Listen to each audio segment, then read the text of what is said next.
প্রিয় দর্শক, আবার একটা খুবই গুরুত্বপূর্ণ ডিফেন্স আপডেট নিয়ে চলে এলাম আপনাদের কাছে এই গ্লোবাল নলেজ বাংলা ইউটিউব চ্যানেলে। ভারতের আকাশ প্রতিরক্ষায় বড় বিপ্লব আসছে। দীর্ঘদিন ধরে রাশিয়ার প্রযুক্তির ওপর নির্ভরশীল ভারত এবার সেই সীমাবদ্ধতা ভেঙে ফেলতে চাইছে ভারত। ভারতীয় বায়ুসেনার সবচেয়ে শক্তিশালী যুদ্ধবিমান SU-30 MKI এখন থেকে স্বাধীনভাবে ভারতীয় ও পশ্চিমা মিসাইল বহন করতে পারবে, রাশিয়ার অনুমতি ছাড়াই। এটি শুধু প্রযুক্তিগত আপডেট নয়, এটি ভারতের কৌশলগত স্বাধীনতার ঘোষণা। আজকের ভিডিওতে আমরা জানব কি এই নতুন ওয়েপন ইন্টিগ্রেশন টেস্টার কেন এই ভারতের জন্য গেম চেঞ্জার হতে চলেছে এবং চীন পাকিস্তানকে কি বার্তা দিল নয়াদিল্লি। সম্পূর্ণ ভিডিওটি দেখবেন আর স্ক্রিনে দেখুন এ বিষয়ে সংবাদ মাধ্যমে ডিফেন্স নিউজ আর্টিকেল প্রকাশিত হয়েছে। মূল খবরটি সম্পূর্ণটা জেনে নেওয়া যাক। ইন্ডিয়ান এয়ারফোর্স একটি নতুন প্রজেক্ট শুরু করতে যাচ্ছে।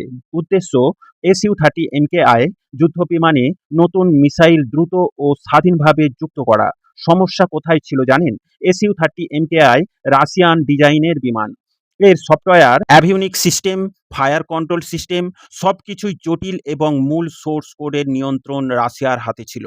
মানে ভারত যদি অস্ত্র মিসাইল, রুদ্রম, মেটিওর বা অন্য কোনো নতুন অস্ত্র বসাতে চাইতো তাহলে দীর্ঘ সময় এবং বিদেশি সহযোগিতা, অনুমতি সবকিছুই লাগতো। এখন ভারত নিজস্ব ওয়েপন ইন্টিগ্রেশন টেস্টার তৈরি করেছে। এটি এমন একটি ডিজিটাল ব্রিজ যা বিমানের সাথে যুক্ত মিসাইলের যোগাযোগ ব্যবস্থা নিজেই পরীক্ষা করবে। এর ফলে কি বদলাবে জানেন? এর সবচেয়ে বড় লাভ হবে অস্ত্র MK1, অস্ত্র MK2 এবং ভবিষ্যতে অস্ত্র MK3ও এতে ইন্টিগ্রেশন করা যাবে। এছাড়া Rudram anti radiation missile, BrahMos mini সংস্করণ, ভবিষ্যতে হাইপারসনিক অস্ত্র এবং পশ্চিমা বিভিআর মিসাইলও এতে ইন্টিগ্রেশন সম্ভব হবে ভারতীয় সোর্স কোডের মাধ্যমে। সব অস্ত্র দ্রুত SU-30 MKI-তে বসানোও যাবে যুদ্ধকালীন পরিস্থিতিতে। মানে SU-30 MKI এখন শুধু রাশিয়ার প্ল্যাটফর্ম থাকবে না, এটি হবে মাল্টি ন্যাশনাল সুপার ফাইটার। ভারতের হাতে ইতিমধ্যে 260+ SU-30 MKI যুদ্ধবিমান আছে।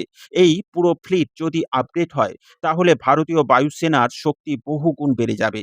ভূ রাজনৈতিক বিশ্লেষণের দিক দিয়ে এই ইন্টিগ্রেশন এর স্বাধীনতা অনেকটা গুরুত্বপূর্ণ ভূমিকা গ্রহণ করবে পরবর্তীকালে।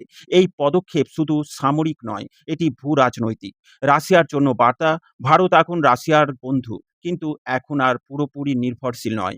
ইউক্রেন যুদ্ধের পর রাশিয়ার ডেলিভারি বিলম্ব, যন্ত্রাংশ সমস্যা, নিষেধাজ্ঞা সব দেখে ভারত বুঝেছে ভবিষ্যতে নিজ হাতে নিতে হবে। পশ্চিমাদের জন্য বার্তা, ভারত এখন পশ্চিমা অস্ত্রও নিতে প্রস্তুত, কিন্তু নিচের শর্তে। ফ্রান্সের Meteor missile, Israel systems, US sensor সব ভারতীয় প্ল্যাটফর্মে বসতে পারবে। চীনের জন্য বার্তা, চীনের J-20 এবং PL-15 মিসাইল ডমিনেন্সি ঠেকাতে ভারত দ্রুত আপগ্রেড করছে। এমনকি PL-17 মিসাইলের জন্য অস্ত্র MK3-কে দ্রুততার সঙ্গে আনার চেষ্টা করা হচ্ছে। পাকিস্তানের জন্য বার্তা, J-17 এবং J-10C পেলেই হবে না। ভারতের SU-30 MKI এখন নতুন প্রাণ পেতে যাচ্ছে। যুদ্ধক্ষেত্রে এর প্রভাব খুবই গুরুত্বপূর্ণ হয়ে উঠবে। ধরুন সীমান্তে হঠাৎ উত্তেজনা তৈরি হলো। আগে নতুন মিসাইল ইন্টিগ্রেশন করতে মাসের পর মাস লাগতো। এখন ভারত দ্রুত অস্ত্র বদলাতে পারবে। যে থিয়েটারে যে অস্ত্র দরকার সেই অনুযায়ী SU-30 MKI প্রস্তুত। এটি যুদ্ধক্ষেত্রে ট্রিমেন্ডাস ফ্লেক্সিবিলিটি দেবে। চীন যদি দীর্ঘ পাল্লার মিসাইল আনে, ভারতও অস্ত্র MK2 বা MK3 আনবে। যদি শত্রু রাডার সক্রিয়, রুদ্রম যাবে। নৌযুদ্ধে ব্রহ্মোস যাবে।